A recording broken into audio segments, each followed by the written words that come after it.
Don Claudio es ingeniero civil industrial y magíster en Ciencias de la Ingeniería, mención Economía de la Universidad de Chile, diplomado en Gestión Territorial para el Desarrollo, Politécnico de Milán, Italia.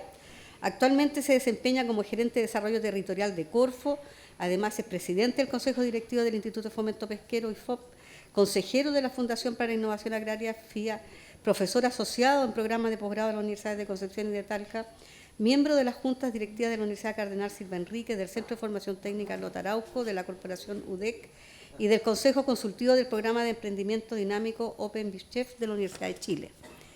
Previamente se ha desempeñado como especialista del Banco Interamericano de Desarrollo en Washington, gerente de desarrollo de la Fundación Chile, investigador asociado al proyecto MESO-RNW en el Instituto de Desarrollo y la Paz de Duisburgo, Alemania, y consultor senior en programas de innovación y desarrollo productivo para el BID, para la OIT, CEPAL, GIZ y en diversos países de Latinoamérica. Y yo quiero recibir a Claudio con un gran abrazo y un gran aplauso de todos nosotros. Muchas gracias, colega. Bueno, muchas gracias. Primero que todo quiero agradecer a la AIC, a los directores de AIC y también al equipo, a Tomás Lebrini, que me pidió que no dijera esto, pero lo voy a decir, con quien éramos compañeros de universidades del primer año. Ahí nos pasamos donde ahora está el edificio lindo de Bochef 851, hay un pabellón muy helado, el pabellón de mecánica, donde pasábamos mucho frío en invierno, hace todos estos años. Y lo otro que quiero decir es que realmente ha estado súper interesante la mañana. Muchas gracias por la invitación por eso. Han sido, yo creo, todas las presentaciones significativas, interesantes, motivantes. Así que mi principal objetivo por ahora es no guatear, ir con una presentación. Bueno, mi ánimo es que podamos conversar sobre, ya está puesto, sobre este concepto de ingeniería inteligente que a todos nos motiva. Yo, si bien he tenido algunos años en distintos periodos apoyando desde el ámbito público el tema del desarrollo productivo y la innovación, también he tenido muchos años como consultor, y voy alternando esas dinámicas. Y creo que efectivamente en ambos ámbitos lo que hemos visto hoy día es un imperativo de ayornamiento, de inclusión. Creo que para el Estado es súper importante avanzar en esto. Entonces, en la presentación les quiero contar cómo vemos esto desde la Corfo hoy y qué tipo de apoyos estamos desplegando para poder acelerar la transformación digital de nuestro tejido empresarial y, por cierto, la inclusión de inteligencia artificial y por qué esto es tan importante cuando los vemos como motores de productividad.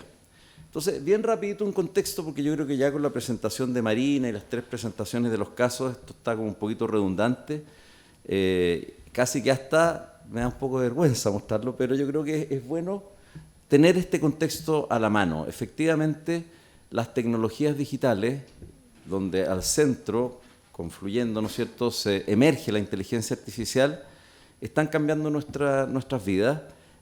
Aquí solo están los datos proyectados del año 2022, probablemente muchos de ellos ya se quedaron cortos en cuanto a la proyección del número de patentes de invención en el sistema PCT y de la comercialización solo de licencias tecnológicas. No estamos hablando de la comercialización de productos que utilizan o que tienen embebidas estas tecnologías, sino las licencias asociadas a estas tecnologías, como podemos ver que muchas de ellas representan varias veces el Producto Bruto de Chile, y realmente estamos en presencia de una revolución tecnológica que por un lado tiene esta transformación digital y por otro lado la transformación planetaria asociada a la sostenibilidad.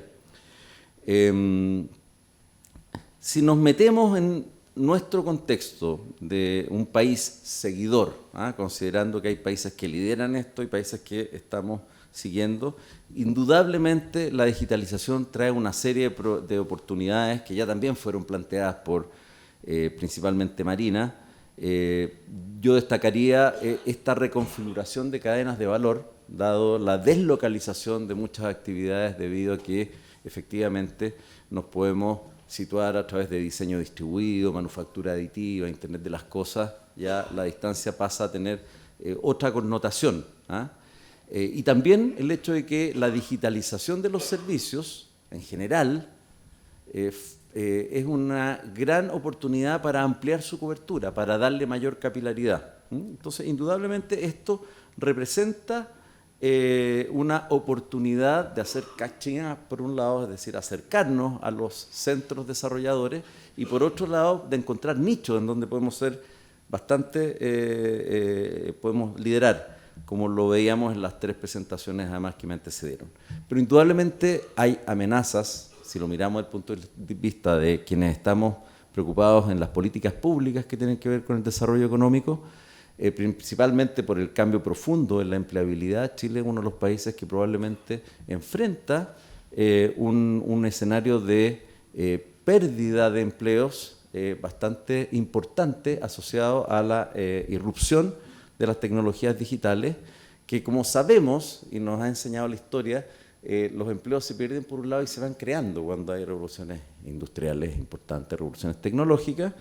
Ahora con el tema de la inteligencia artificial hay que dar un doble clic a eso, pero indudablemente hay una creación. El tema es que no se crean donde se pierden, y por lo tanto hay que tener los espacios para efectivamente lograr generar esas oportunidades de valor de manera de crear los nuevos espacios. En un escenario así también hay fallas de coordinación que pueden tender a exacerbarse. Es más difícil para una empresa altamente innovadora a lo mejor encontrar financiamiento en la industria de crédito tradicional, y por lo tanto hay que fortalecer mucho otros tipos de financiamiento, principalmente la industria de capital de riesgo, pero también los modelos de banca de desarrollo, que es uno de los proyectos que actualmente ya está en una fase bastante avanzada de legislación, proyecto que por lo demás tuvo una expresión en la administración anterior y en esta administración se reforzó. Lo otro importante de entender es que, como ha ocurrido en la historia de la humanidad, en las revoluciones tecnológicas, en la historia moderna de la humanidad, digo, previas, esta transición global que tiene promesas de democratización, de apertura, también tiene una carrera, que es una carrera bien dura, por las economías líderes, por alcanzar ese liderazgo. Y cuando miramos el informe de desarrollo industrial de ONUDI, vemos que el 90% de las patentes de esta pirámide que yo les mostraba al inicio y el 70% del valor de las exportaciones proviene de 10 economías. Entonces, aquí también hay un tema de quienes están mejores preparados, obviamente dan el salto de mayor manera, y por lo tanto, con mayor razón, tenemos que estar muy atentos como una economía pequeña y distante a cuáles son los espacios que este cambio nos abre, entendiendo que siempre, y esto en la Corfo lo tenemos bastante claro, tiene que haber un buen espacio para el autodescubrimiento. O sea, es imposible que lo anticipemos quienes creemos poder proyectar, sino que el llamado self-discovery siempre es muy importante, especialmente en estos tiempos de cambio. ¿Qué nos dice la historia? Cuando miramos las revoluciones tecnológicas anteriores, han sido saltos de riqueza para la humanidad. La humanidad se ha hecho más rica, pero no de manera pareja. Los países más ricos han dado saltos muy importantes, porque han tenido la posibilidad de darlo, y los países más pobres o periféricos, como lo llama este informe, han quedado un poquito menos pobres. Es decir, la distancia se ha acrecentado. Y eso es evidentemente algo que nos tiene que preocupar. Pero también hay otro hallazgo. Un puñado de países en cada una de estas revoluciones tecnológicas han dado el salto de una curva a la otra.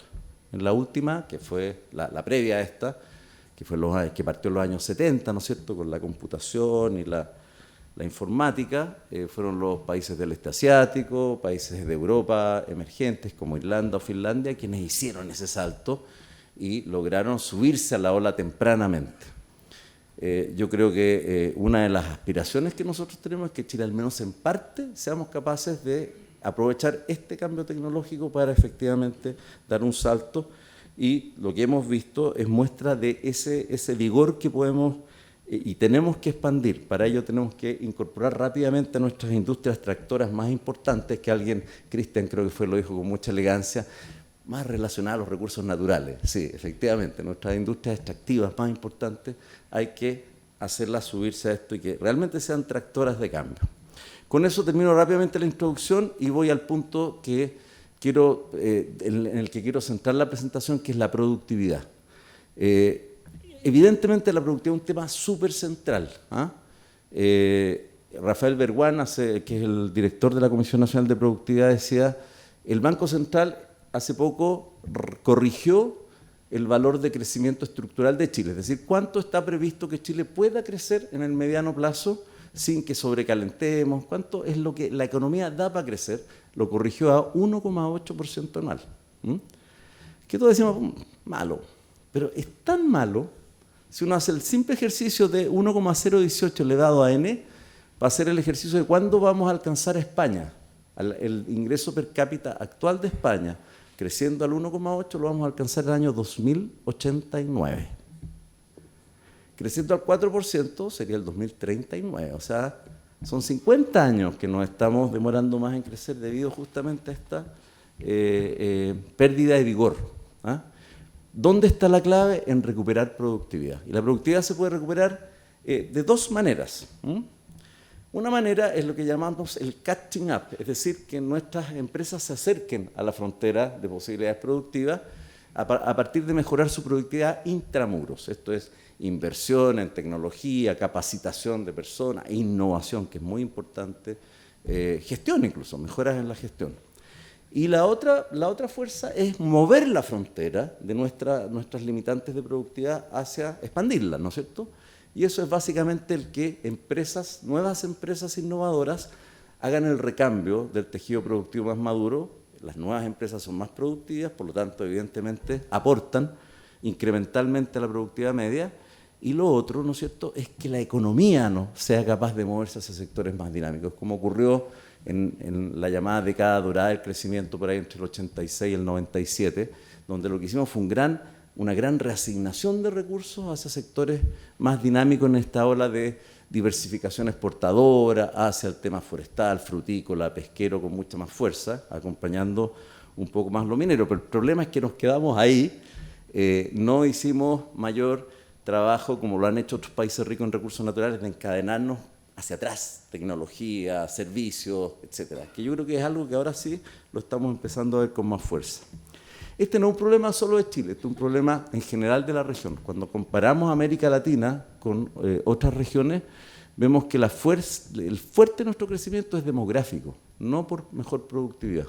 Eso es un serio problema. Y el otro drama es esto que se ve aquí abajito, y que tiene que ver con las brechas de productividad dentro de nuestras empresas. Si en Europa una pequeña empresa es aproximadamente un 50% productiva, que es su referente gran empresa, en Chile es un 20%. Y si vamos a una empresa más pequeña, un 6%. Es decir, la brecha, y esto es lo que yo decía al inicio, el espacio de catching up es muy importante. Y por eso estamos trabajando fuerte en que a través de la incorporación de tecnologías digitales, de la absorción de tecnologías digitales, podamos permitir que las empresas que tengan alguna posibilidad de avanzar lo puedan hacer a través ya sea de automatizar tareas y con ello reducir costos, generar nuevos espacios de producto del mundo digital y con esto aportar al crecimiento de los servicios, que es algo que nos ha ido bastante mejor en los últimos años, y también sofisticar modelos de negocio. Y todo esto va contribuyendo, ¿no es cierto?, a este camino que es avanzar en la productividad agregada.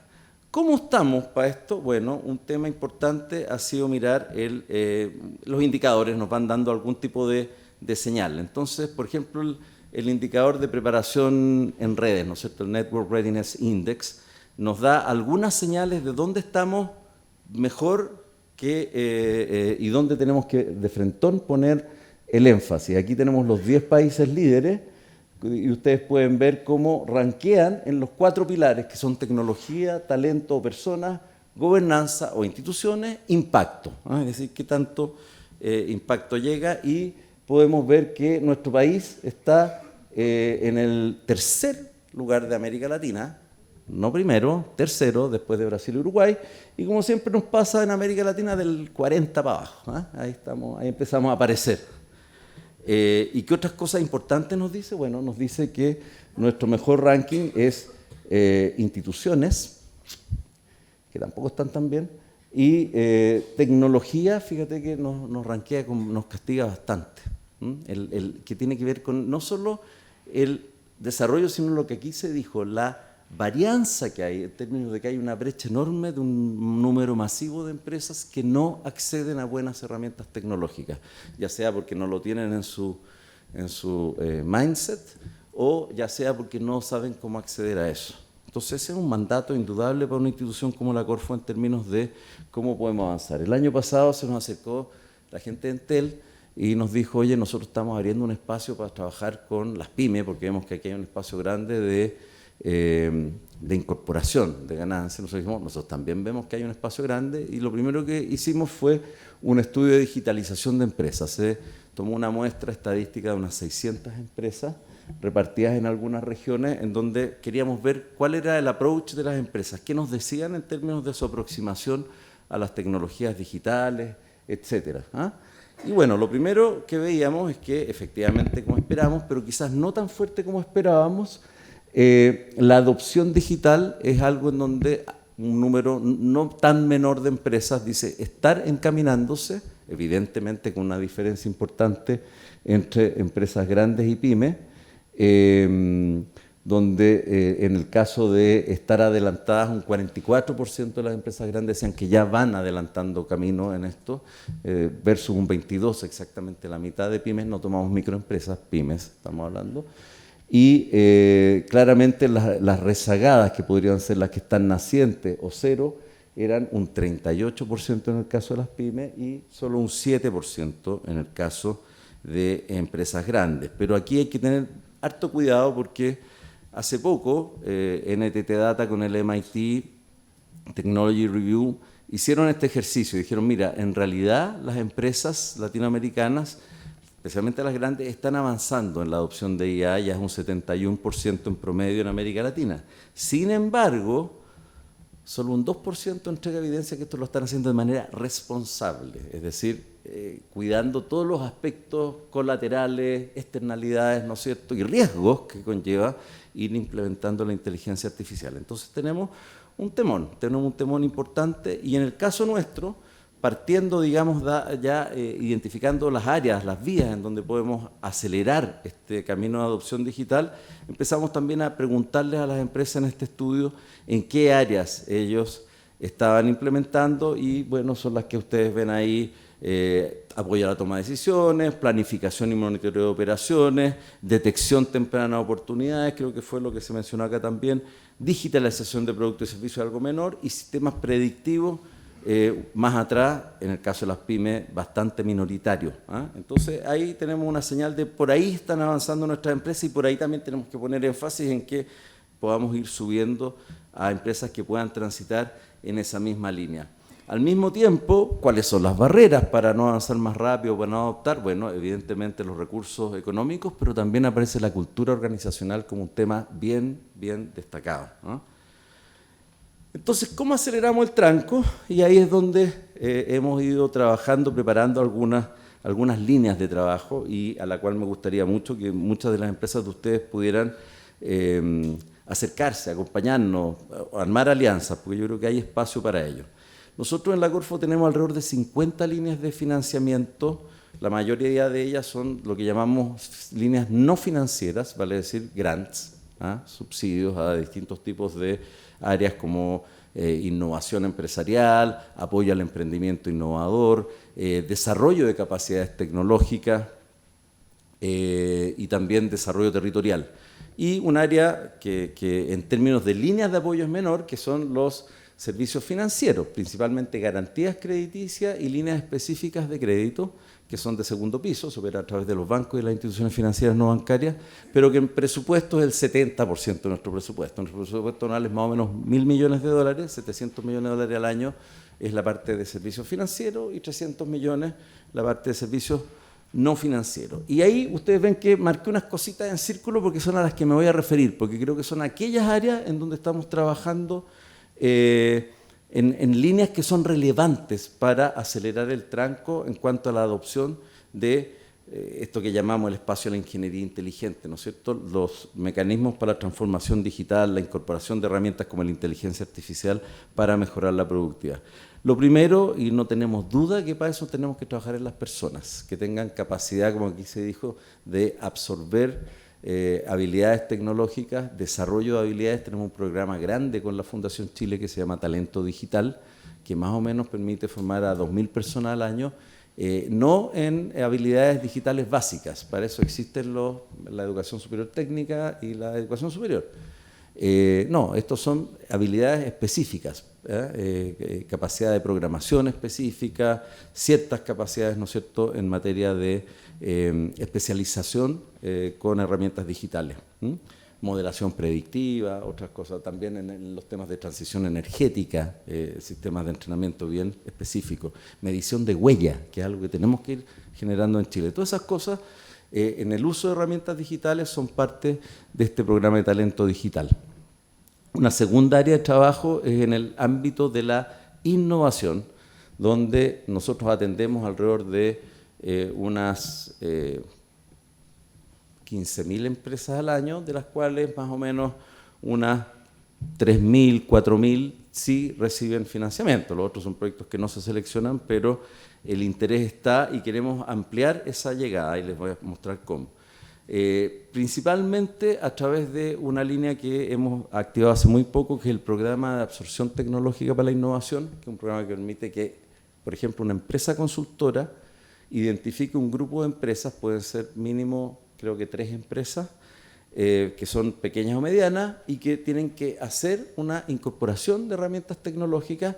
Pueden ir a prospectar, se puede ir afuera o a otra parte del país a conocer las alternativas, y después tiene que haber una agenda que ya es customizada por empresa de cómo la empresa incorpora y qué KPI mueve a través de la incorporación de esas tecnologías. Ese programa es financiado en parte importante, en un porcentaje importante, por un subsidio de Corfo. Después también están las líneas de llegada a mercado, lo que comentaba el amigo de, ¿cómo se llama la empresa de aguas? Bloomer, sí. Ellos, el Consolida y Expande podría haber sido una herramienta utilizable, y estas herramientas no tienen límite de tamaño de empresa. Esta herramienta la puede usar una empresa gigante, si quiere. Pueden usar para justamente el empaquetamiento y el modelo de negocios de productos que tienen que ser altamente innovadores, evidentemente. Hay una línea de trabajo que son partnership con empresas de Canadá, de la Unión Europea, de Corea y de Brasil, que se llama Eureka, en donde si ustedes tienen una empresa partner en el mercado de destino, pueden acceder al subsidio acá y al subsidio allá de manera inmediata. Es decir, si allá le dan el subsidio a la empresa partner, acá lo damos por default. Si acá le damos subsidio a la empresa chilena, allá lo dan por default. Eso es porque somos parte de la empresa de la red Eureka, ¿ah? Y esa línea está permanentemente abierta. ¿Voy cerrando ya? ¿Cómo voy? Ya, súper. Súper. Van a ser segundos extensos. Yo creo que es súper importante, a mí nos interesa mucho que ustedes ojalá se puedan vincular si es que tienen, digamos, operaciones en distintas regiones. Nosotros en la pandemia nos dimos cuenta que era clave, era un gran desafío, pero también una gran oportunidad de acelerar el tranco hacia digitalización de muchas empresas, y por lo tanto generamos una red de capacidades a partir de un apoyo que tuvimos con el Banco Interamericano de asistencia digital a las pymes. Se llama Fortalece Pyme Digital. Este programa cumplió 3 años este año, pero lo renovamos por 3 años más y viene una postulación ahora. Y la idea nuestra es que ojalá los centros que postulan, que normalmente se vinculan a universidades regionales o a corporaciones que trabajan en las regiones con el mundo productivo, estén vinculadas con consultorías de excelencia, porque esto es consultoría empaquetada para las empresas. Nosotros con esta red hemos hecho más de 17.000 diagnósticos de chequeo digital y entregado más de 8.000 soluciones concretas a las empresas, que ahí están más o menos tipificadas. Software para la gestión y automatización de procesos, estrategias de negocios digitales. No, aquí no estamos hablando de páginas web, estamos hablando realmente de herramientas digitales para la gestión. Plataformas de gestión empresarial, levantamiento, manejo y uso de datos, lo que hablábamos que es súper importante, herramientas, ¿no es cierto?, de apoyo decisional. Y ahí tenemos unos números que han sido bien importantes. Son asistencias bastante rápidas, pero que permiten efectivamente, como ya vienen las soluciones empaquetadas, el centro tiene una serie de soluciones empaquetadas, las horas que se dedica a cada empresa es para customizar la solución, para darle, ¿no es cierto?, la adecuación necesaria a los requerimientos. Entonces también la invitación es a que ojalá podamos ser partners en este programa, que es uno de los programas centrales que nosotros tenemos para justamente hacer lo que yo llamaba el catching up de productividad en las pymes en todo el país. Y finalmente, otra invitación que les quiero hacer, que está abierta en este momento y se postula hasta el 4 de marzo, es a empresas, pero a las empresas esas tienen que venir también de alguna manera articuladas. En el fondo es para generar espacios, ¿no es cierto?, de gestión de Big Data, ¿no es cierto?, de data masiva, que de manera que podamos establecer una estructura de supercómputo con apoyo de inteligencia artificial que nos permita apoyar los grandes desafíos que tenemos en las distintas áreas productivas del país. Y ahí el llamado es a tener un área, ojalá Senia sea parte también de esto. La idea es que efectivamente tengamos, pero como nosotros no somos la ANID, no somos el Ministerio de Ciencia, sino que somos la Corfo, esto tiene que venir con empresas líderes de la mano. De otra manera no entra en nuestro ámbito. Y estamos hablando de un financiamiento de hasta $7 millones para establecer esta capacidad de supercómputo. Ojalá algunos de ustedes que están en estos temas se entusiasmen. Para terminar, unas reflexiones nomás que tienen que ver cómo por ejemplo, en sectores como la minería, la adopción de tecnologías digitales ha ido creciendo, pero también ha significado un desplazamiento de algunos proveedores tradicionales y el surgimiento de nuevos proveedores que además muy tempranamente comienzan a exportar servicios basados en inteligencia, servicios basados en conocimiento, los knowledge-based services, que pasan a ser cada vez un espacio más notorio. El crecimiento de Chile en exportación de servicios ha sido espectacular, ¿eh? En 2 años hemos duplicado, bueno, también influyó el que ahora están mejor registrados por el tema tributario, pero hemos ido a sobre $3.000 millones al año, es decir, es una industria realmente importante en términos incluso exportadores. Lo segundo, tenemos alertas, el NRI, así como otros índices, el del Global Innovation Index también nos levanta alertas. Tecnología y capital humano aparecen consistentemente como nuestras categorías menos bien calificadas. Y no porque no tengamos capital humano de muy buen nivel, es porque tenemos una brecha, tenemos una mochila de capital humano que tiene que adquirir al menos competencias básicas en lo digital para que podamos resolver esa brecha de productividad que tenemos.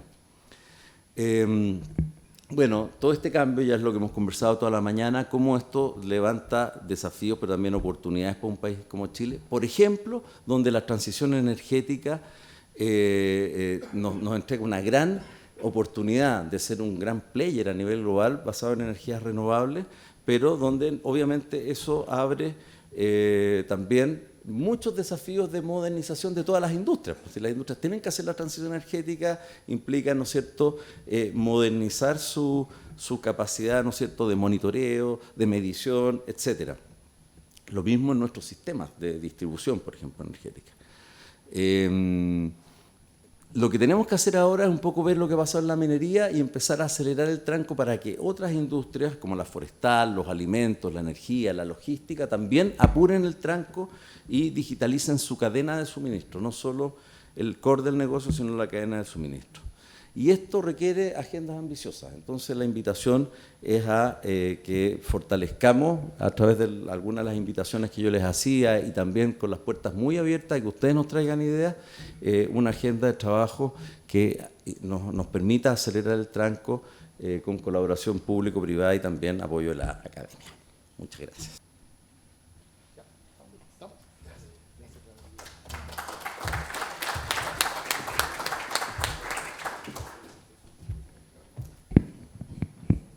Muchas gracias, don Claudio, por su excelente presentación y cómo abre las oportunidades para que nuestro país pueda crecer a través de implementar herramientas tecnológicas.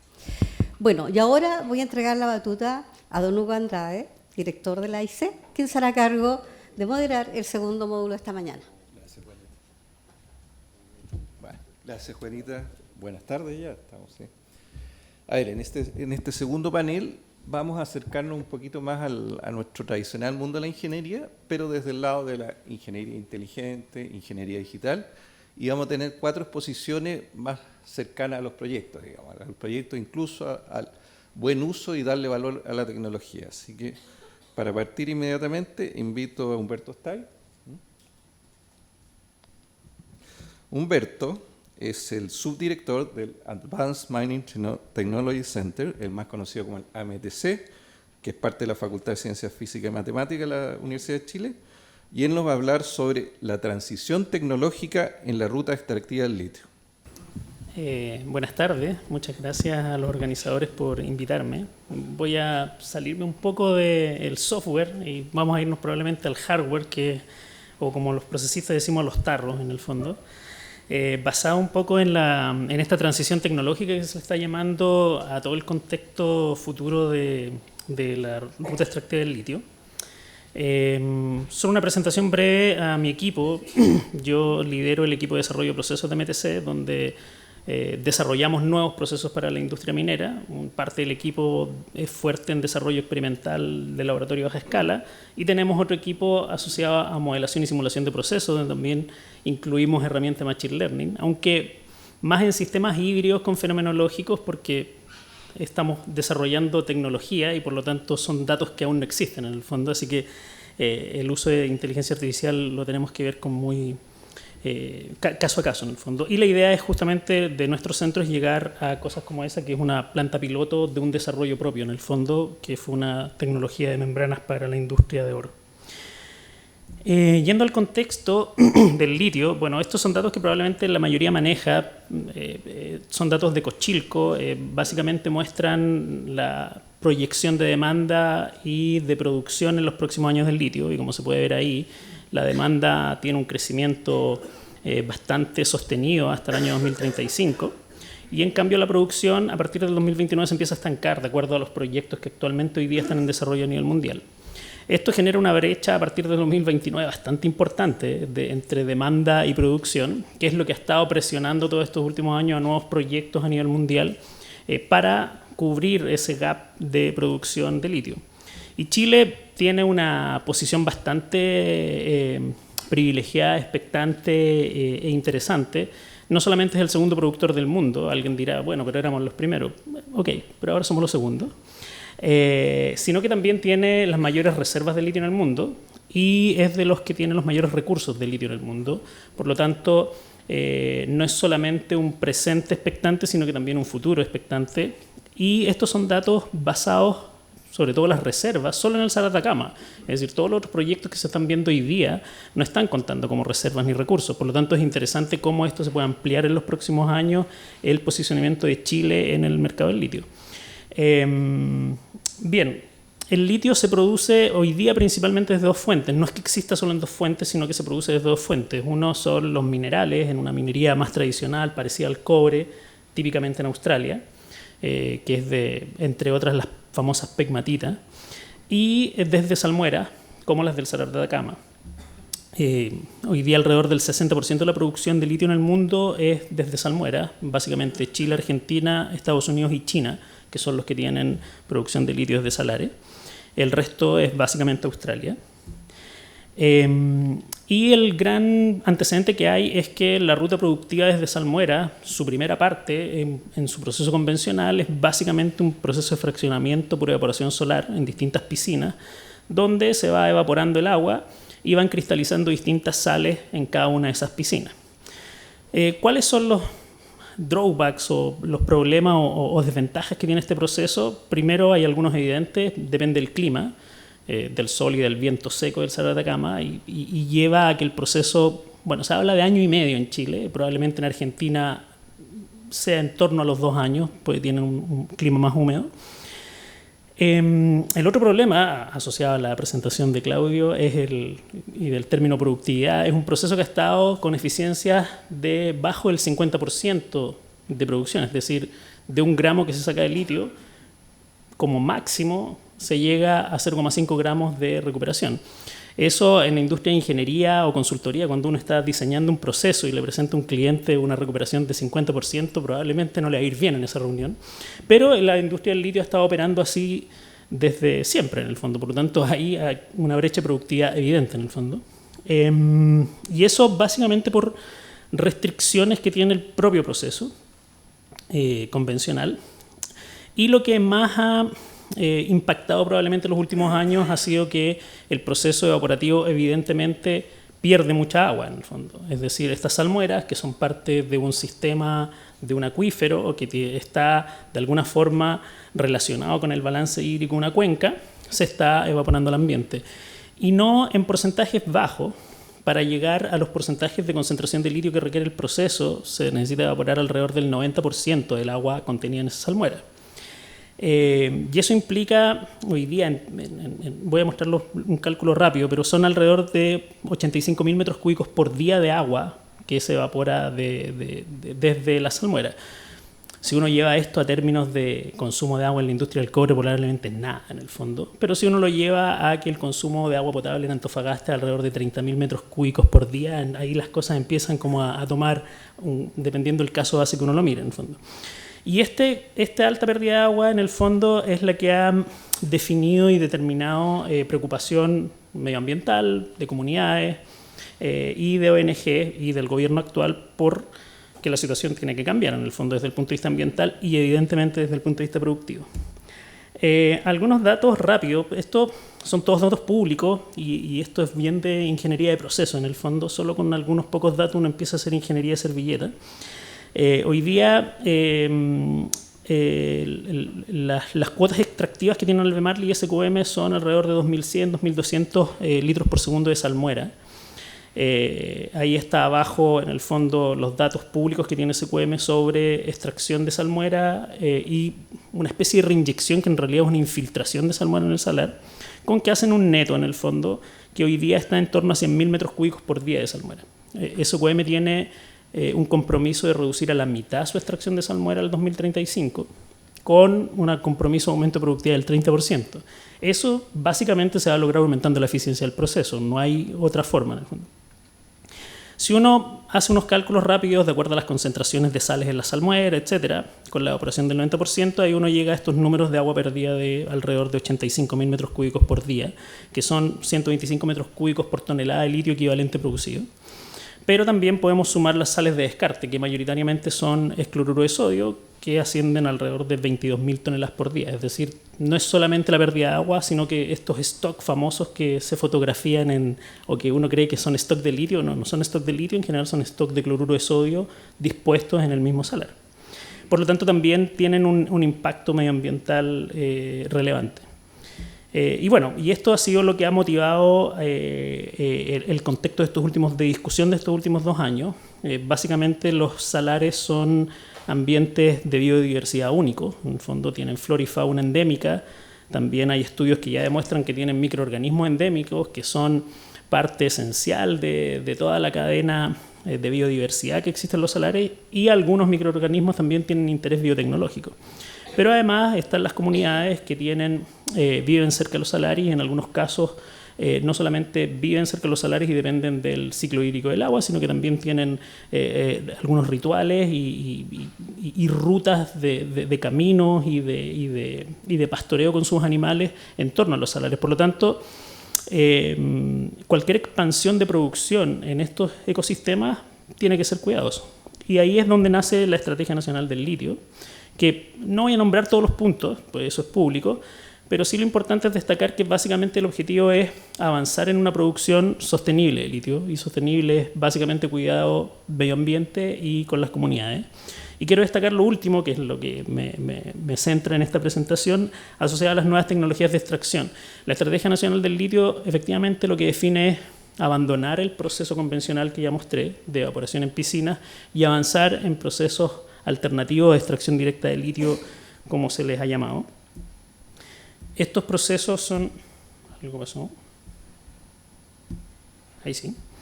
Estos procesos básicamente son de diferentes tipos y este es el principal desafío. De hecho, el principal desafío es que como prácticamente no existen, solo hay alguien dirá, bueno, hay una planta en Argentina que sí, desde el año 98 hay una planta en Argentina, pero con ciertas restricciones de este tipo de procesos. ni siquiera podemos aplicar Machine Learning acá o inteligencia artificial, es decir, no hay data de esto. Por lo tanto esto es donde nos lleva a los tarros. En el fondo tenemos que hacer diseño e ingeniería de cosas que no existen y de cosas que están poco estudiadas y que en general están manejando ciertos proveedores a nivel mundial. En el fondo, por lo tanto, también es desafiante donde la información pública es escasa y donde hay muchas empresas que uno no sabe en qué terreno realmente están.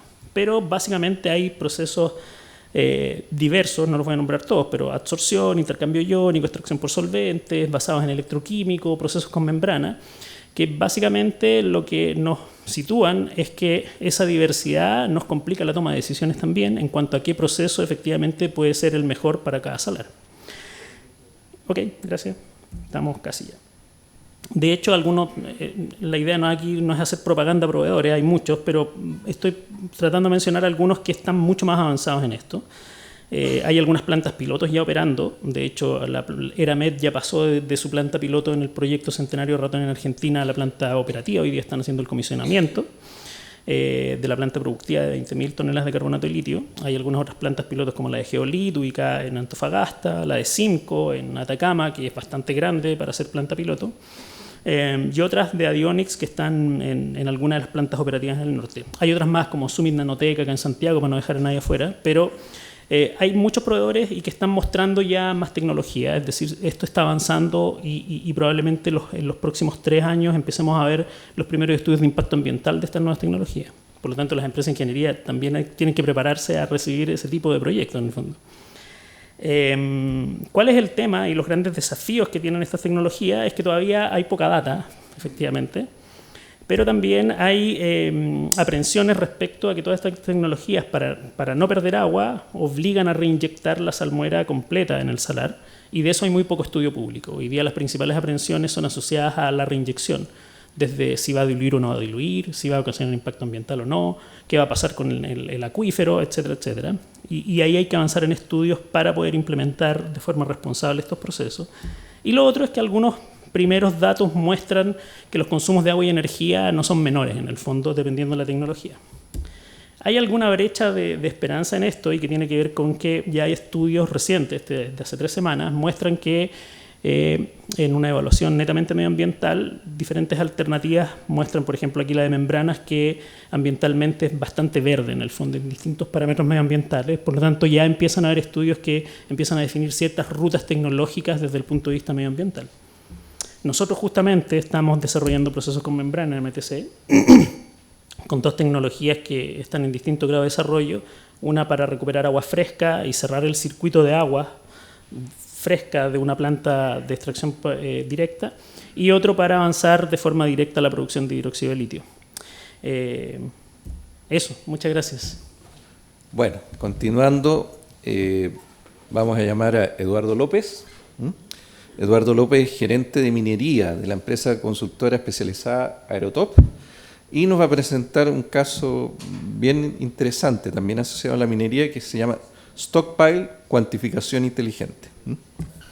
Ya, buenas tardes. Espero estar dentro del marco de tiempo establecido. Así que cualquier cosa, Hugo, me avisas, por favor. Gracias por la invitación. Como Aerotop estamos orientados básicamente en el último tiempo a procesos de automatización en las necesidades de la minería, ¿ya? Por lo tanto, hemos estado focalizados en varios proyectos, y el más destacado, el que queremos presentar ahora y compartirlo con ustedes, es la automatización de estos planta y puerto. ¿Por qué mencionamos los dos? Pues son de distintas características, ¿ya? Por tanto, obedecen a ciertos requisitos de una manera distinta. Un poquito explicar el proceso de extracción de un yacimiento minero, en breve rasgo. Está la extracción en el rajo propiamente tal, después está el proceso de cargueo y transporte, después está la molienda principal, o que es el proceso de chancado, donde se disminuye el tamaño del material. Luego va el transporte por las correas en dirección a el principal foco de atención nuestro, que es el stockpile de la planta, que más adelante explicaré sus características. Luego sigue este proceso del material ingresando a la planta, donde se vuelve a tratar. Ahí van los desechos orientados al tranque de relave, y el siguiente paso del mineral es en dirección al stockpile del puerto previo al embarque con los mercados internacionales.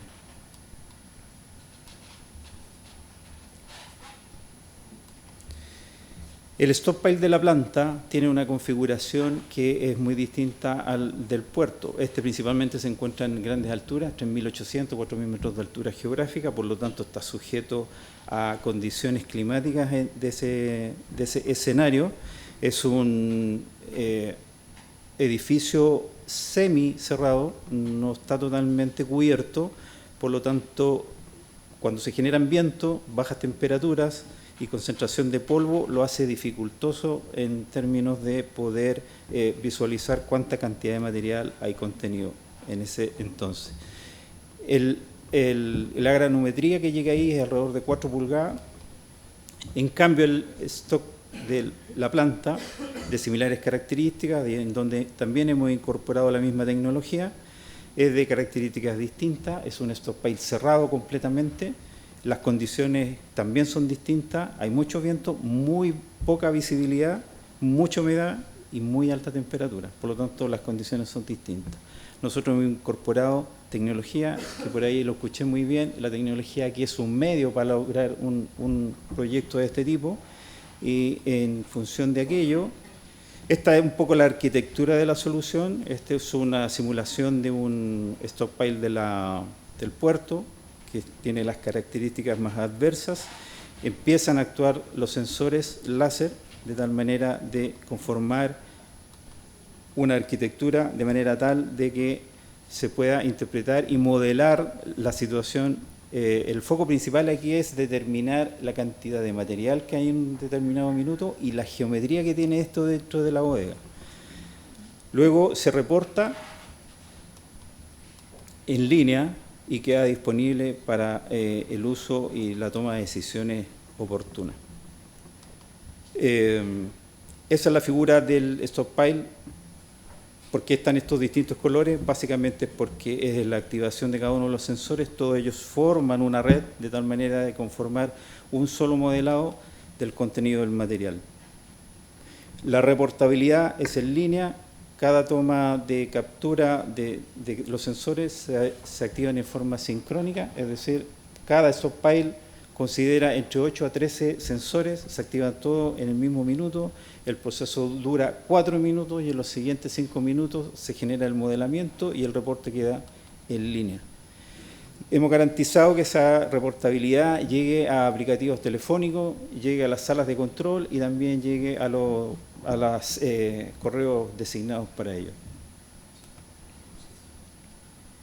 Esta es una situación de un stockpile, esa es la acumulación de material. Como ustedes pueden ver, hay equipos de cargueo en la zona que también interfieren en términos de poder modelar y poder sacar estos elementos que son puntuales y dejar solamente la cantidad del material.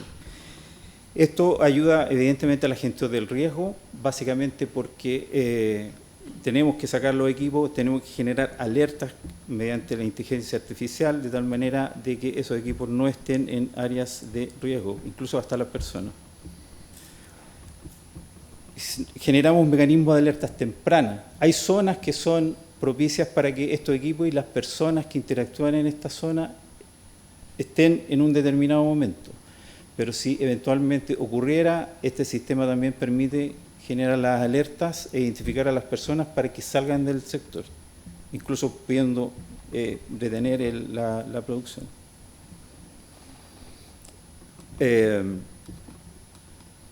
La tecnología, como lo dije, es un medio. Aquí en el tema tecnológico tomamos 4 empresas de 4 orígenes distintos que podían eventualmente participar con nosotros en este proyecto, de tal manera de que estas tecnologías fueran las más idóneas para el desafío que estábamos enfrentando. Estas tecnologías las sometimos a pruebas de laboratorio. Características de la seleccionada, que es la Artemis LT15 3D, es de una IP65, es decir, soporta polvo en suspensión y agua. Es un láser clase 1, es decir, es inofensivo a las personas y la característica principal que es capaz de tomar 240.000 puntos por segundo cada sensor, y cada stockpile considera entre 8 y 13 sensores. Entonces la cantidad de información es enorme y la velocidad de respuesta para entregarlos también. Las características principales o los beneficios principales de esta iniciativa es la trazabilidad del mineral, es decir, podemos saber significativamente de dónde viene el origen del material y dónde está situado, y lo que es más, podemos sectorizar el depósito de tal manera de también hacer una subdivisión de aquel material, entendiendo que muchas veces el embarque final necesita materiales de ciertas características y por lo tanto muchas veces hay que hacer mezclas de material. Entonces esto nos permite hacer eso también. La planificación y ejecución de las mantenciones es relevante. En el tema minero, aquí de pronto se va toda una línea de mantención y hay un determinado tiempo para hacerla, 36 horas, por decirlo de alguna manera, donde interactúa mucha gente, mucho externo y mucho equipo. Por lo tanto, hay que considerar que todas las otras líneas operativas, la minería no para nunca, todas las otras líneas operativas tengan el material disponible y suficiente para que estén operando durante esas 36 horas. La alimentación eficiente en las plantas de procesamiento, yo hablaba de la distribución de la carga dentro del mismo edificio. Esto permite que cada feeder o puertas de alimentación a las siguientes zonas de explotación puedan estar en sincronización con la información que hemos determinado. Mejora evidentemente la seguridad de las operaciones porque sacamos a las personas de la operación. Ya aquí ese es un temazo para nosotros porque siempre cuando hablamos de sacar a la gente de la operación viene la pregunta de rigor: ¿y qué hace esa gente? Tenemos que incorporarla en otros procesos porque claramente aquí cambiamos seguridad, eficiencia, productividad y tenemos que reinventar una funcionalidad para aquellas personas. Identificación de alarmas potenciales, ya hablamos de la fuente de ignición de calor, hablamos del tema de seguridad, hablamos de temas de modelamiento 3D para poder sacarlos del sector.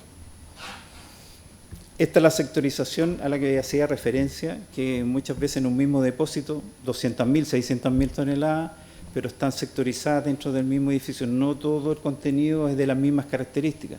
Por lo tanto, podemos dar directrices respecto de cómo hacer las mezclas o cargar de un lado o de otro para cumplir las metas de producción.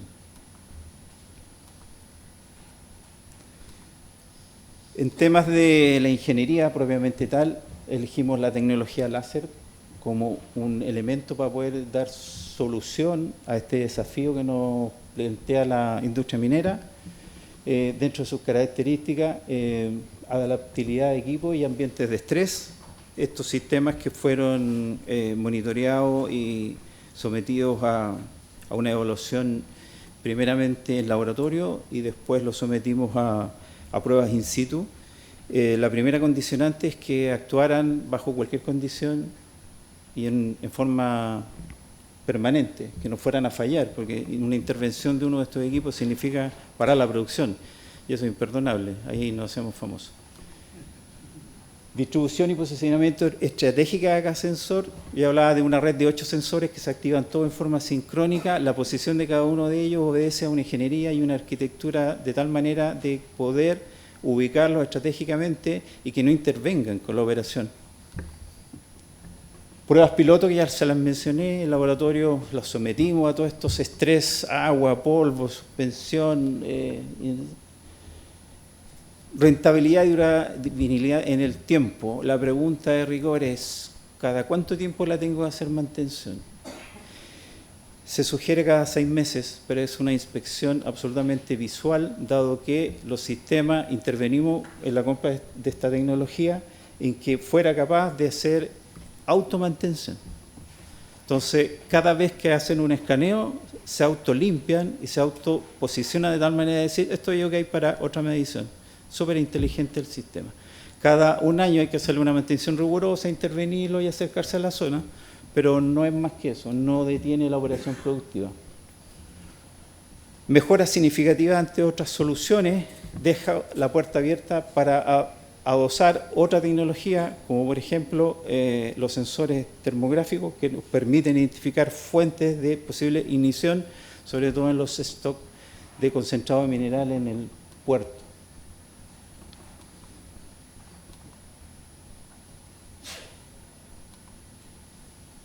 Casos de éxito. Tenemos una implementado ya hace, vamos a cumplir 2 años, en una stock planta. Mencionaba yo las características que son distintas, sin ninguna interrupción. Ahí instalamos 8 sensores, están actuando, hacen 12 mediciones cada 24 horas y antiguamente hacían una medición cada 3 días. Entonces la cantidad de información y la fuente de información que tiene es brutalmente distinta. Tenemos otro caso de éxito que en estos países puertos, esto es Collahuasi, por si hay alguna similitud, una gran minera. El stockpile del puerto también lo implementamos ya hace 5 meses y ahí instalamos 13 sensores que están funcionando también adecuadamente. Tenía un video, pero parece que no alcanza el tiempo. Eso es. Muchas gracias. Recordemos el nombre de la presentación, es Datos Inteligentes para la Industria del Transporte, en Carolina Palma. Como les contaba, yo soy Carolina Palma, mi coautor está sentado en la segunda fila ya y él va a ser el encargado después de responder a las preguntas que puedan salir de esta presentación. El nombre de la presentación es Estudios de Base Inteligentes en Proyectos de Transporte. Vamos a ver la historia reciente y las perspectivas de desarrollo. La ingeniería de transporte, para quienes no estén familiarizados con ella, es una disciplina, yo diría, relativamente joven, con un notable desarrollo técnico. En Chile en particular tenemos mucho desarrollo, tenemos una academia muy importante que ha sido pionera en el desarrollo teórico de la disciplina, está totalmente a nivel mundial. Todo lo que se ha desarrollado ahí y básicamente pretende resolver problemas diversos. Cuáles son los tiempos de semáforo que se requieren en cada una de las intersecciones, cuáles son las definiciones de infraestructura, cuáles son los problemas logísticos, cómo se planifica el transporte público y responde hay diferentes preguntas que uno puede responder en esta industria. Las metodologías y las herramientas de análisis son muy sofisticadas, hay muchos software de modelación, de microsimulación, de simulación estratégica, táctica, microsimulación hasta el detalle de cómo llegan las personas al paradero y se suben y cuánto tiempo se demora, etcétera, etcétera. Y todo eso requiere información del mundo real. ¿Qué tipo de información? Bueno, flujos vehiculares, conteos de vehículos, tiempos de recorrido entre un punto y otro, tanto para el transporte público como el transporte privado, comportamiento y preferencia de los usuarios en materia de movilidad, que nos permita después meter esa información al modelo y predecir comportamiento. El trabajo de campo hace 30 años básicamente se veía así: una persona para en la esquina contando vehículos. Y hace 30 días sacamos la misma foto. Ya. En realidad no quiero ser injusta, no es tan así, hemos ido evolucionando, pero ocurre, ¿ya? La velocidad de la adaptación de métodos modernos ha sido particularmente baja en esta industria, aunque estamos cambiando, lento. Ha sido un proceso lento y que nos ha costado mucho y que yo muy orgullosamente puedo decir que tanto Aristo como City Planning han sido pioneras en la adopción de estas tecnologías y en tratar de introducir estas tecnologías en nuestro cliente, que básicamente en un 80% es el Estado. Voy a mostrarle algunos casos de... el primer caso es el conteo de flujos vehiculares para la optimización de redes de semáforo. En el mundo tradicional las personas se paraban en el terreno y contaban cuántos vehículos pasaban, contábamos cuánto era el largo de la cola, con gente. Ya, esto hace que, primero, haya riesgo de las personas porque no pueden ir a contar a las 3 de la tarde, tienen que contar a las 6 de la mañana, 7 de la mañana cuando está la gente, o a las 9 de la noche. Y eso es peligroso en algunos lugares, hay riesgo para las personas, pero además los datos que llegaban, después te llegaba así una pila de formulario y los datos que habían, en realidad si había un dato que era extraño, pucha, vaya a saber Dios si el niño ¿cómo se llama? Lo fabricó, o en realidad lo tomó mal, o ese día justo hubo una anomalía que no permitía que no funcionó, o que explica este dato, y eso básicamente no había en nuestra trazabilidad. Además, era difícil corregir. Y las mejoras paulatinas vinieron básicamente con la grabación de las cámaras. Ya, la primera forma que y además la digitación, entonces desde que se tomaba el dato hasta que uno tenía el dato pasaba un mes para ver qué es lo que había. Y después las mejoras paulatinas vinieron primero con la grabación de cámara y segundo con la aplicación. Y la grabación de cámara se llevó se llevó, y hoy día en el estado del arte está funcionando así. Entonces, básicamente los conteos hoy día se hacen con inteligencia artificial, y uno puede tomar estos datos y trabajarlos, y ¿dónde están hoy día trabajando la gente en los semáforos? Es en hacer que esta inteligencia artificial esté embebida en los semáforos, de manera de que la decisión de cuánto tiempo de verde hay en un lado y en otro esté en el semáforo, en las redes, de manera en tiempo real. Ese es el desafío hoy día. Entonces, el estado del arte básicamente son la grabación de la información, y ahora, eso no significa que sigamos midiendo en algunas otras partes con los palitos entonces esta brecha que comentaban, de esta varianza de toma de datos, sigue existiendo. El segundo caso que me quiero referir es las encuestas orígenes-destino para la planificación de transporte urbano. Y ahí hay dos sabores. El primer sabor es, hay unas encuestas que se realizan cada 10 años en las ciudades, que se realizan en los hogares. Y que va la persona y le dice, ya, ¿usted quiere participar? Sí, ya, perfecto. Tiene que participar todo el hogar para que la encuesta sea completa, una encuesta gigante. Parecía el censo. Terrible. La tasa de baja, horrorosa. O sea, la tasa de respuesta, horrorosa, porque cuesta un montón que las personas abran la puerta, contesten, entiendan lo que les estamos preguntando. Esta información es el pilar base para todos nuestros modelos y para todas las decisiones de planificación de transporte e infraestructura de nuestras ciudades. Y por otro lado, si no vamos a la casa, lo que se hace es subirse al modo de transporte o pararlos en la calle y preguntarles de dónde para dónde van y no sé qué. Y eso se hacía en papel y tenía básicamente los mismos problemas que les he contado respecto de los flujos vehiculares. Y las mejoras paulatinas vinieron básicamente desde el formulario. En este caso, en el caso de la encuesta hogares, vinieron desde el formulario, donde se eliminó la digitación, pero el proceso completo se mantuvo igual. Y en el caso de la toma de datos por modo, tuvo un salto cuántico cuando llegó la tarjeta VIP. Porque cuando llegó la tarjeta VIP a Santiago,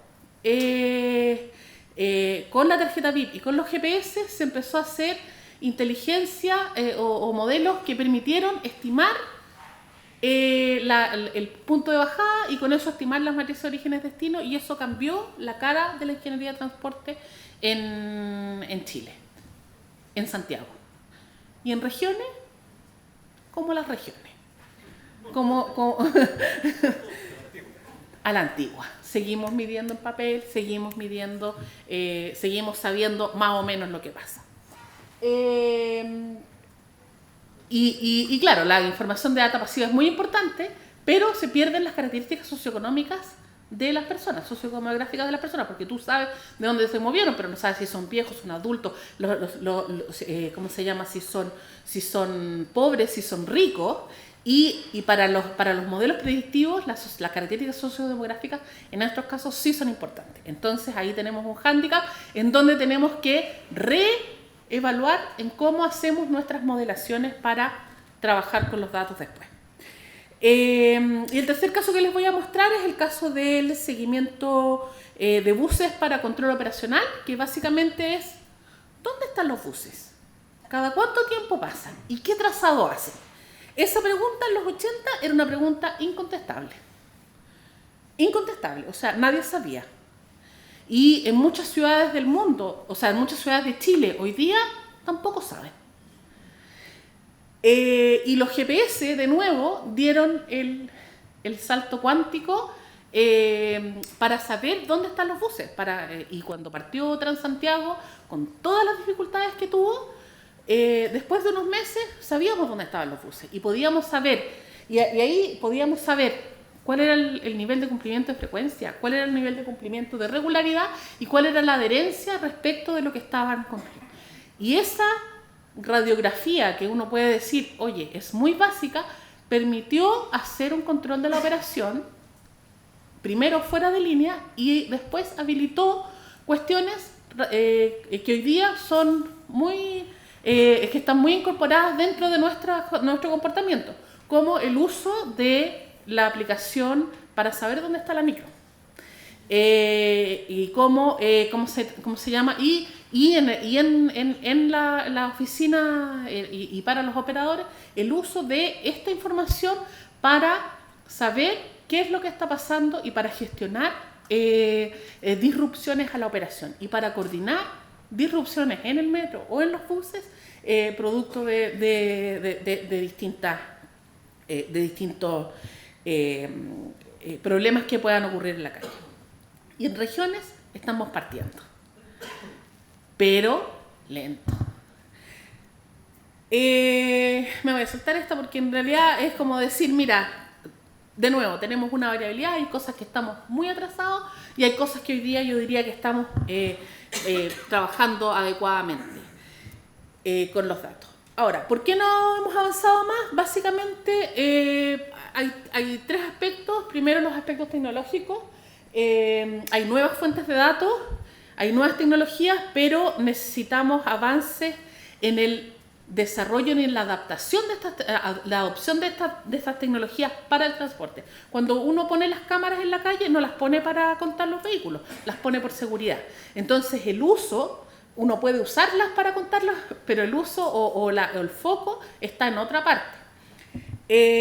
También hay aspectos económicos. Uno dice, oye, no, si esta cuestión es súper barata, es más barata, es mejor. En general no es más barata, porque cambia la estructura de costo. Entonces, estamos dispuestos a pagar pagar por mejores datos y más datos para hacer nuestros análisis. ¿Estamos usando los métodos de negocio apropiados para hacer esto? Esa es una pregunta abierta que tenemos hoy día.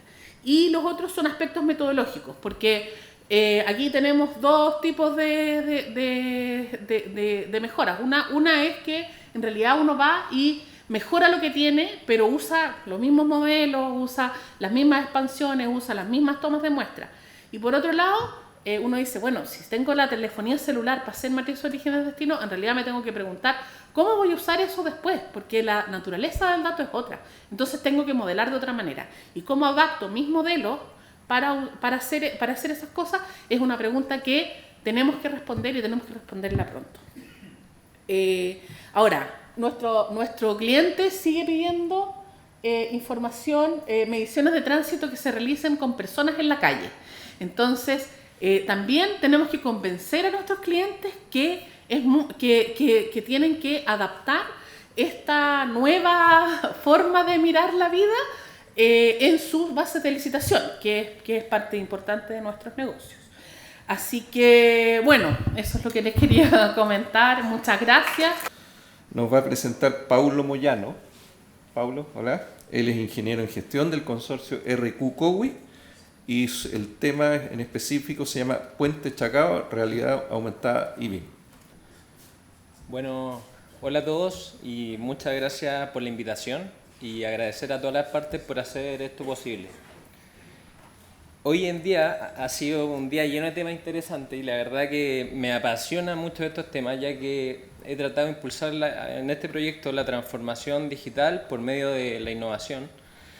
Y les vengo a hablar sobre un proyecto que no solo marca un hito en la ingeniería en Chile, sino que nos desafía a construir y a supervisar de manera inteligente. El proyecto Chacao, un proyecto en el que estoy día a día, representa uno de los retos constructivos más desafiantes que ha tenido Chile en los últimos años, o yo creo que difícil que se construya un puente así en no menos de 100 años, y la verdad que la ingeniería inteligente se ha ocupado mucho en este proyecto. Por ende hemos tratado de implementar realidad virtual y BIM, y no me quiero enfocar solamente en el puente, sino en este tema.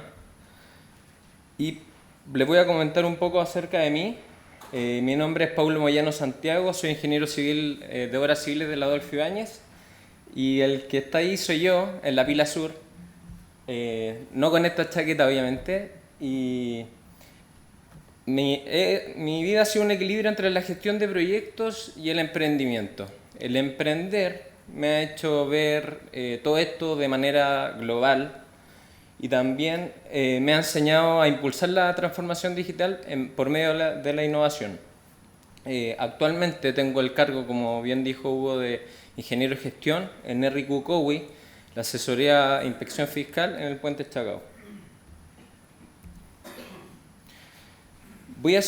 Para comenzar voy a hacer una breve introducción del proyecto, un diagnóstico de la incorporación de la metodología BIM, y la incorporación de tecnología de la realidad aumentada y BIM, los beneficios y los resultados obtenidos y las expectativas futuras.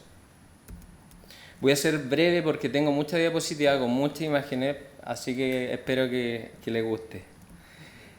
El Puente Chacao es una obra innovadora que va a conectar el continente con la isla grande de Chiloé. Va a ser el puente colgante más grande de Latinoamérica, por ende es un hito en la conectividad y en el desarrollo del país. Es un puente colgante que va a ser asimétrico, si pueden ver, tiene dos vanos con diferentes longitudes y va a ser un total más o menos aproximadamente 2,8 kilómetros. Este puente colgante, con el cable sostenido en sus 3 pilas de hormigón, que también son asimétricas, que más adelante voy a mostrar una fotografía, y lo bueno que tiene este proyecto es que es un proyecto que tenemos ingenieros de todo el mundo, daneses, canadienses, coreanos y muchos chilenos. Por ende, el know-how que estamos obteniendo de este proyecto es impresionante. Acá se puede ver la pila norte, la pila central y la pila sur. La pila norte es la estructura más alta que está para el lado del continente, y construir en este canal es muy desafiante. Las condiciones climáticas son demasiado cambiantes y adversas. Tenemos vientos sobre los 120 km por hora, tenemos corrientes marinas sobre los 18 km por hora y tenemos diferencias de marea de 8 metros. Por ende, la ingeniería, los estudios de ingeniería fueron estudios sísmicos, impacto de buques, análisis de riesgo, tsunamis, entre otros. Como ven la magnitud del puente, se hizo necesario optimizar algunos procesos claves, como es la inspección en terreno. Primero identificamos la necesidad de un cambio haciendo un diagnóstico de la inspección en terreno, luego analizamos el proceso existente identificando dónde estaban las oportunidades de mejora, para luego definir un alcance. Se incorporó la tecnología, realidad aumentada y metodología BIM, y se implementó y se capacitó a todos los ingenieros de puentes, geomensores y ayudantes de la asesoría. Luego una puesta en marcha, que ahí es donde vamos a ver los beneficios ya más tangibles de la incorporación de la tecnología. Primero que nada voy a empezar con la identificación de la necesidad del cambio, haciendo un breve diagnóstico de cómo nosotros hacemos la inspección en terreno, en donde las inspecciones básicamente vemos el controlamos la correcta ejecución de la obra y detectamos si hay ciertas desviaciones, para luego pasar a una asignación de tareas, en donde esta era un poco lenta, y luego detectamos atributos de interferencia si es que los hubiera. Comenzamos con una fase de estudio donde, analizando este proceso existente de la inspección en terreno, empezamos con una fase de estudio en donde los ingenieros en gabinete estudian todos los procedimientos instructivos, planos, especificaciones técnicas, entre otros, para luego ir a la inspección. La inspección vemos básicamente donde que estén todas las barras. Estoy hablando de la ejecución de la enferradura. Antes de hormigonar vemos que las barras estén todas alineadas, que no falte ni una, la calidad, grado, etc. Hacemos más inspecciones, pero para dar un ejemplo concreto. Y luego de esto, si no hay ninguna observación, visto bueno y posterior aprobación del MOP, haciendo un flujo estructurado. Si es que ocurre algo, se genera un hallazgo que también va por un flujo estructurado. Definimos dónde están las oportunidades de mejora. Primero que nada, la oportunidad de mejora que detectamos fueron que necesitábamos un ambiente más colaborativo, donde la gestión de información estuviera más centralizada, más integrada. Luego, diseño en términos espaciales, donde podríamos ver estos modelos en 3D, las estructuras complejas, acceso a los actores del proyecto, stakeholders, y la optimización y planificación de diseño y ejecución en plazo, que esto iba a evitar y hacer una reducción en los retrabajos del proyecto. También contratando todo lo que es diseño y construcción, para evitar mucho plano 2D, en donde también hicimos una transformación digital con planos, en donde ocupamos software llamado NEU, en donde podemos ver rápidamente diferencia entre revisión A y revisión 0E, por dar un ejemplo. Identificar los riesgos asociados, porque viendo estas estructuras 3D podríamos ver algunos riesgos que no se ven en un papel. Entonces, consultando con nuestros colaboradores que han trabajado en múltiples proyectos, y yo que desde que salí de la universidad he estado interesado en todo lo que es BIM, foros técnicos, etc., dimos la respuesta que necesitamos implementar en la etapa de construcción BIM. Curiosamente, en el 2014 no era necesario implementar BIM, por ende hemos implementado esta metodología en la etapa de construcción. Y bueno, ocupamos modelos IFC en nuestras plataformas BIM, que puede ser Civil 3D, AutoCAD, Revit, depende de la licencia que tengan. IFC es la respuesta para trabajar de manera colaborativa, en donde se mezcla la geometría con el dato, atributos, etc. Se genera el IFC y se puede ver en cada plataforma BIM. También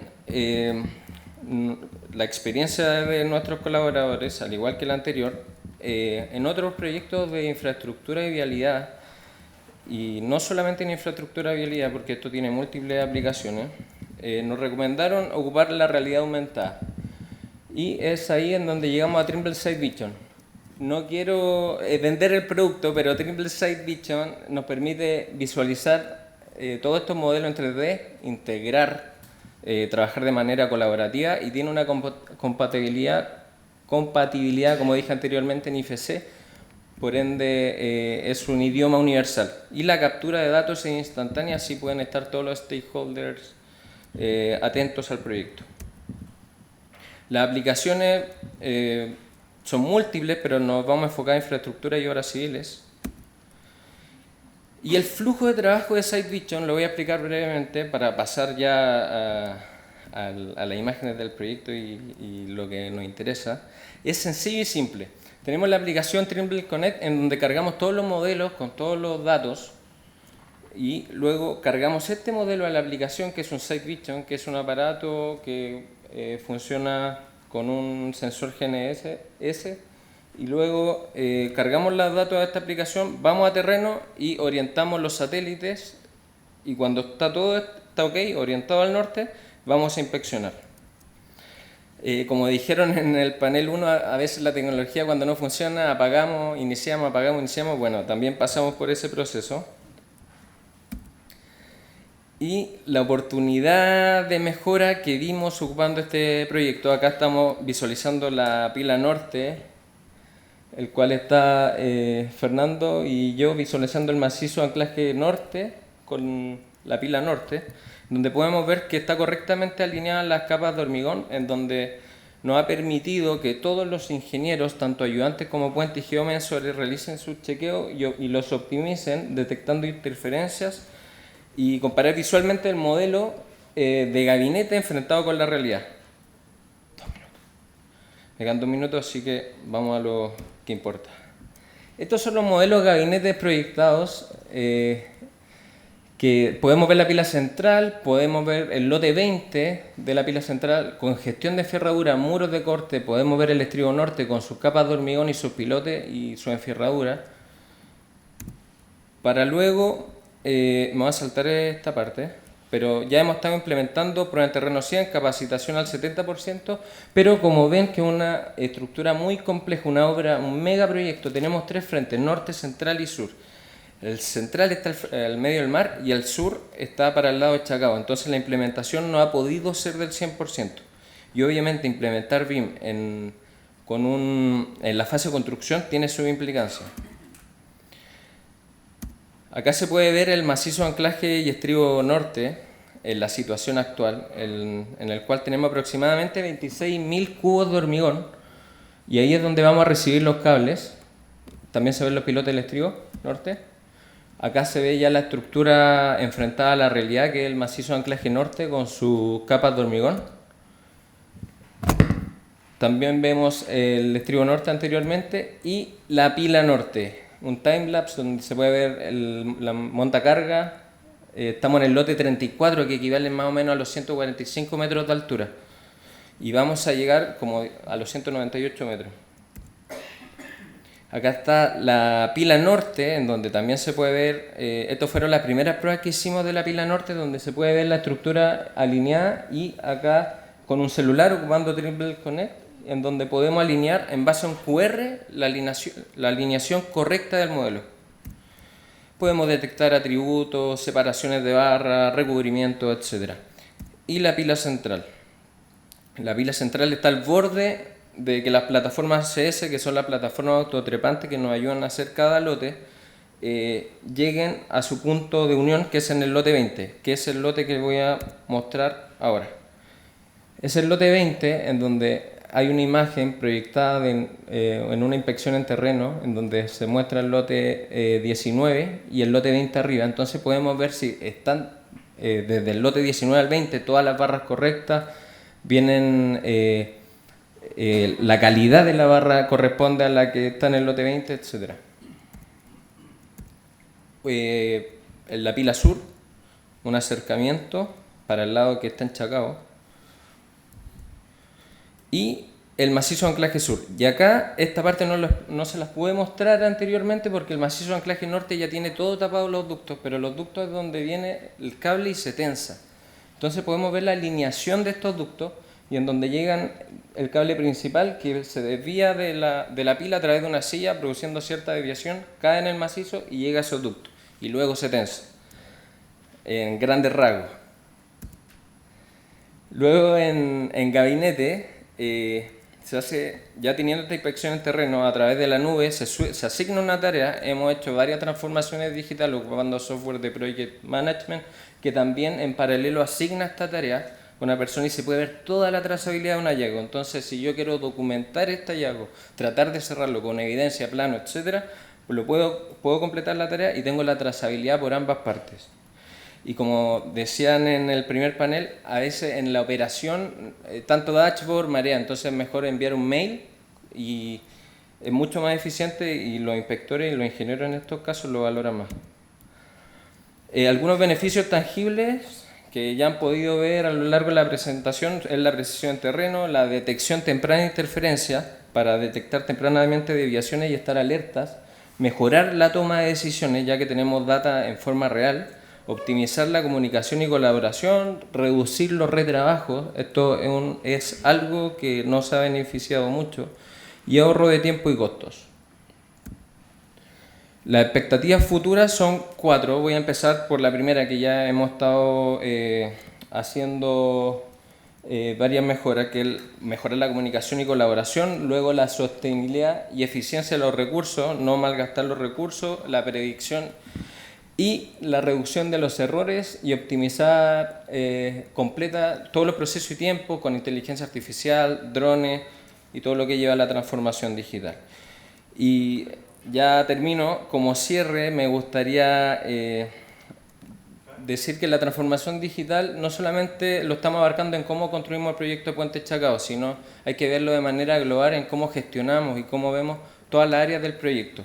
Y que este puente quede como referencia para Chile.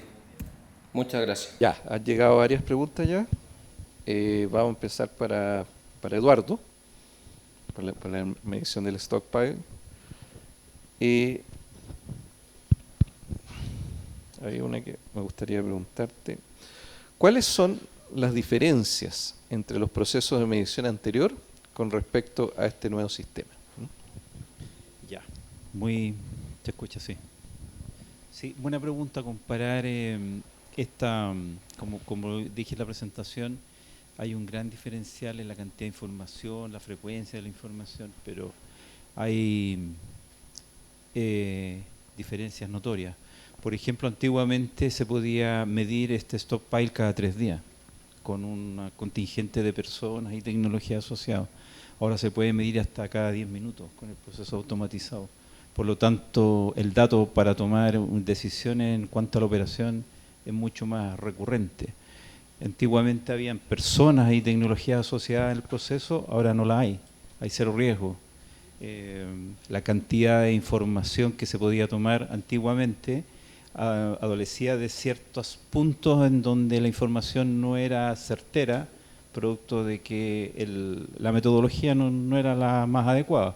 Sin embargo, ahora con esta red de sensores dispuestos en la techumbre de los edificios, se cubren todos los espacios, no queda ningún dato sin que se pueda determinar. Por lo tanto, el modelo que se genera cada 10 minutos en lo posible, pero insisto, es mucha información, por lo tanto sugerimos que las compañías mineras lo activen 12 en 24 horas, 12 mediciones o cada 1 hora, que es un dato razonable, ¿ya? Pero entre esas son las principales, pero hay muchas más diferencias. Gracias, Eduardo. Para Paulo, ¿cuánto tiempo ha tomado implementar BIM en obra y cómo ves el riesgo que el know-how en un siguiente proyecto se pierda? Mira, muy buena pregunta. La implementación ha costado debido a que estamos en una etapa de construcción y los modelos, tratar de alinearlos con el rápido proceso constructivo que tenemos hoy en día, cuesta implementarlo. Y sobre todo es una mega obra que tiene 3 frentes, en donde la integración no es como otro proyecto de infraestructura. Entonces, yo creo que para el desarrollo del país, esta es una buena, obviamente este BIM y metodología BIM y realidad aumentada, otros proyectos de infraestructura ya se ha visto, en aeropuertos, etcétera, minería y todo lo demás. Pero en un puente, el know-how yo creo que va a quedar porque todo esto que estamos haciendo lo estamos documentando y registrando a través de la data. Entonces, todo esto va a quedar para posibles otros proyectos y que quede experiencia y como empresa RIQ, COWI, tengamos, si queremos hacer otro puente más adelante, tengamos este know-how, sacar los datos y ver cómo lo implementamos, generar los procedimientos y etcétera. Ok, Pablo, muchas gracias. Aquí hay una pregunta para City Planning, o Aristo, digamos. ¿Quién es el llamado a desarrollar e impulsar los cambios? ¿Los clientes, las consultoras, sus proveedores, las universidades, a tener mejores datos? Hola, gracias, aprovecho de saludar por tomarme este rol aquí compartido con la Caro. Sí, es una pregunta que nos hemos hecho permanentemente con Carolina y con los otros que estamos en la industria, es ¿quién empuja esto?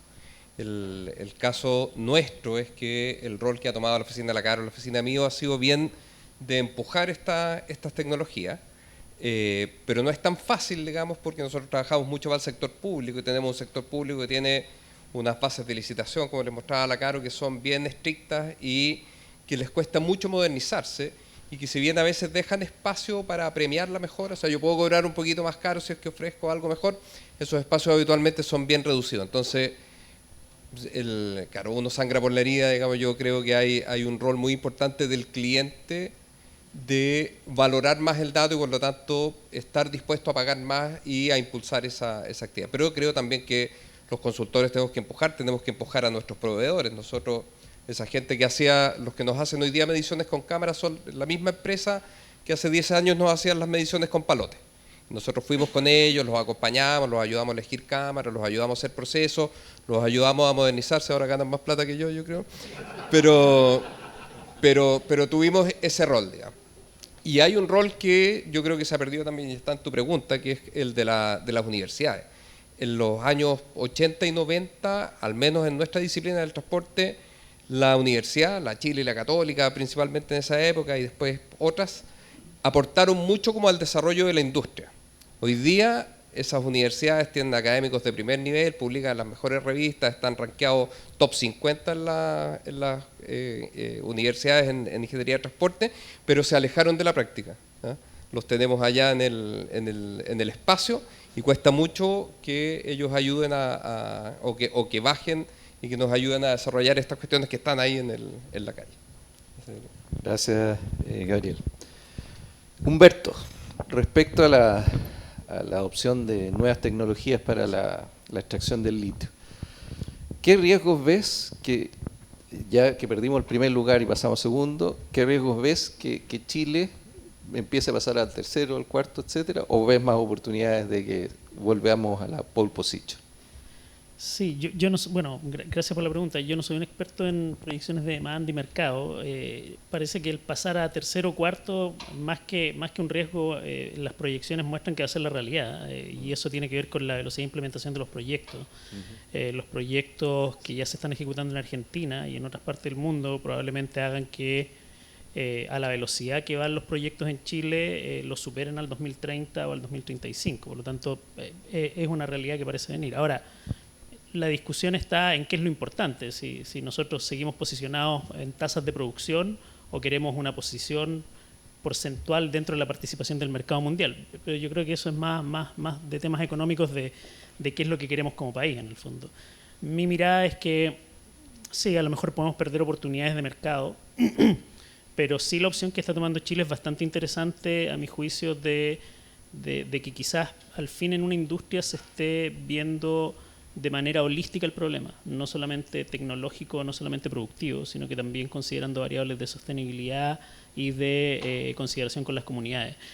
Creo que si esto resulta bien puede ser un ejemplo para muchas industrias y a lo mejor si hay que demorarse un poquito más, quizás vale la pena en el fondo. En otros lados del mundo quizás en el mediano plazo vamos a ver impactos como por ejemplo de si se hace o no se hace reinyección, y si no se hace responsablemente vamos a seguir evaporando agua y qué va a pasar con el balance hídrico. Entonces, creo que es una realidad la baja en posicionamiento de Chile, pero no sé si es tan malo, esa es mi visión. Ok, se entiende, Humberto, muchas gracias. Aquí hay una pregunta conjunta para Pablo y Eduardo. ¿Ven posible integrar las tecnologías presentadas, ambos? De hecho, estábamos conversando después de las presentaciones. De hecho, ya tiene mi correo y yo tengo el suyo. Así que claramente esta interacción responde a tu pregunta, Hugo, al que la hizo. Sí, efectivamente, sí, se pueden complementar e interactuar. Perfecto. Bueno, sí, complementando, ya lo he dicho, yo lo veo factible en temas de... Nosotros actualmente estamos terminando las pilas, entonces, no la pila central, pero lo veo factible, por caso práctico, en el control dimensional, podría ser factible. Y posterior a eso, que no alcancé a decir, se está empezando a construir todos los suministros en el extranjero. El tablero, el cable, la silla ya están en construcción, que son una obra definitiva que va a aportar mucho avance físico al proyecto. Entonces también se podría ver por esa arista. Ok, Pablo, Eduardo, muchas gracias. Vamos a hacer una última pregunta, estamos justo y para poder terminar a la 1:30, para que no nos pasemos más de 30 minutos. Esta es para Gabriel. Si bien van avanzando con el desarrollo de nuevas tecnologías en las mediciones de transporte, las cámaras, ¿cómo resuelven la falta de normativa y regulación al respecto? Esa es otra pregunta todavía, digamos, y sí, efectivamente la tecnología de cámara se ha estado ocupando para control y fiscalización. Poco todavía, porque durante muchos años estuvimos muy limitados por la normativa. Hubo, si ustedes se acuerdan, en los años 90 comenzó fiscalización automática y hubo un escándalo que terminó en el Parlamento con una ley que básicamente lo prohibía. Eso se destrabó hace poquitito con una ley que se llama la ley CATI, que permite usar cámaras para fiscalización. A varios de ustedes les deben haber llegado ya por portarse mal y haber usado la pista solo bus, les deben haber llegado parte. Está habilitado hoy día en la norma multas por exceso de velocidad y por pasarse luces rojas. Esos son como los DESDE, es una tecnología muy impactante en España, es un caso muy notable, ellos midieron mucho el impacto y bajaron mucho la cantidad de accidentes gracias a la fiscalización automática. Eso viene, así que hay que empezar a portarse mejor porque van a llegar más partes. Ok, y eso compatibilizarlo con la ley de protección de datos también. Bueno, esa es otra pata de esto, que, o sea, es un mundo que estamos abriendo y estamos viendo cómo compatibilizar esas cosas. Lo que les contaba la Carolina del análisis de las tarjetas VIP es muy interesante, podemos saber un montón de cosas, pero expongo de alguna forma a saber qué es lo que está haciendo cada persona. Yo no sé si quiero que todo el mundo sepa qué es lo que yo hago en el día, para dónde viajo. Hoy día las tarjetas VIP son anónimas, pero uno podría imaginar las tarjetas de los estudiantes, por ejemplo, son tarjetas que son nominadas, o los de adulto mayor. El dato se borra, hay un proceso de anonimización, pero hay un riesgo ahí efectivamente. O sea, podría haber un uso malicioso de esa información, lo mismo con las trazas de teléfonos celulares. Así que sí, hay todo un tema ahí. Ok, muchas gracias. Bueno, por el bien del tiempo y la hora damos por finalizado. Gracias nuevamente a los cuatro.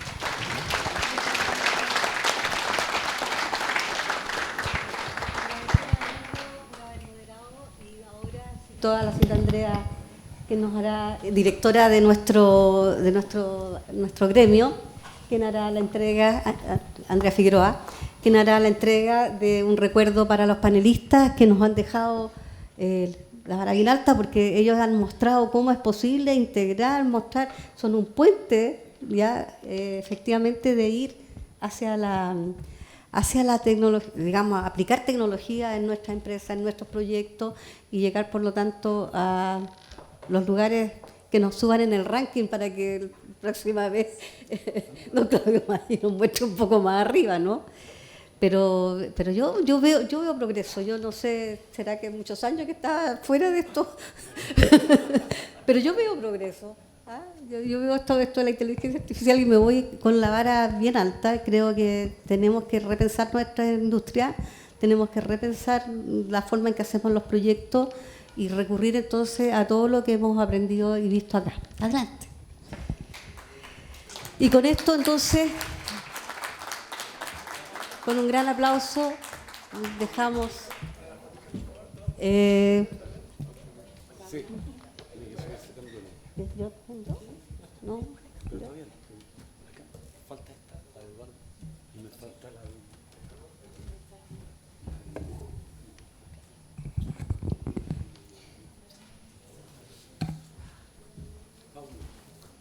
Bueno, por mientras yo quiero agradecer a nuestros auspiciadores que han estado presentes, porque de verdad que ha sido un gran aporte para poder llevar a cabo esta conferencia, que son el Banco Estado, el Grupo Combrap, CEI de Ingeniería, JR de Ingeniería, Penta Ingenieros, Lexus Portillo y MIMA. Gracias, no me quiero saltar ahora a RIQ.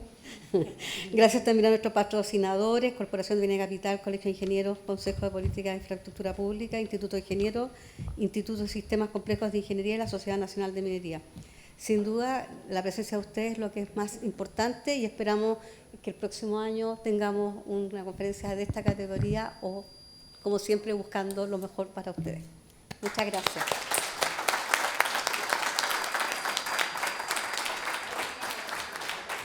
Y yo le entrego unas flores.